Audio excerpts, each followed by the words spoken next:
আসসালামু আলাইকুম, hello guys, কি অবস্থা সবার? অনেকদিন পরে চলে আসলাম নতুন একটি ভিডিও নিয়ে। তো তার আগেই সকলে জানিয়ে যান যে ডিএলএস 25 আপডেট আপনাদের কাছে কেমন লেগেছে। আজকের এই ভিডিওটি বানিয়েছি হামজা চৌধুরী কি গেমে আছে কি না, 25 আপডেটের পর হামজা চৌধুরী গেম থেকে রিমুভ হয়ে গেছে কি না সে সম্পর্কে। সো বিষয়টি জানতে হলে সম্পূর্ণ ভিডিওটি দেখতে হবে। আর আপনি যদি এই চ্যানেলে নতুন দর্শক হয়ে থাকেন অবশ্যই চ্যানেলটি সাবস্ক্রাইব করে দিবেন। তো চলুন ভিডিও শুরু করা যাক।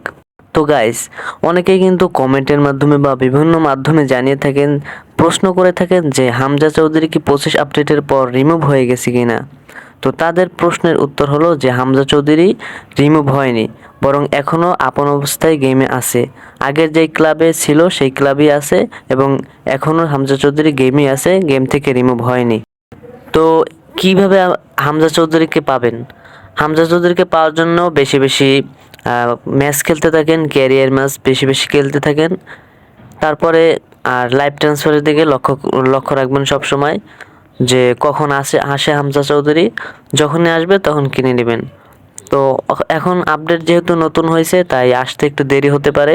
তো সেজন্য বেশি বেশি ম্যাচ খেলতে থাকেন, দেখবেন যে হঠাৎ করে এসে যাবে। আর আসলেই সাথে সাথে নিয়ে নেবেন। আর এই প্লেয়ারটি সাধারণত কম কম ইয়াতেই লাইভ ট্রান্সফারে কমই পাওয়া যায়। সো সেজন্য বেশি বেশি ম্যাচ খেলতে হবে আর হঠাৎ করে আসে। আর সবসময় লাইভ ট্রান্সফারের দিকে লক্ষ্য রাখতে হবে। আর গাইস, ডিএলএস আপডেট কেমন লেগেছে সেটি অবশ্যই কমেন্টের মাধ্যমে সকলেই জানিয়ে যাবেন। তো এই ছিল আজকের ভিডিও। যদি ভিডিওটি ভালো লেগে থাকে একটি লাইক করে দিন আর আপনার সুন্দর মতামতটি অবশ্যই জানিয়ে যাবেন। তো সাথে থাকার জন্য সকলকে অসংখ্য ধন্যবাদ। ভালো থাকুন সবাই। দেখা হবে পরবর্তী ভিডিওতে। খোদা হাফেজ।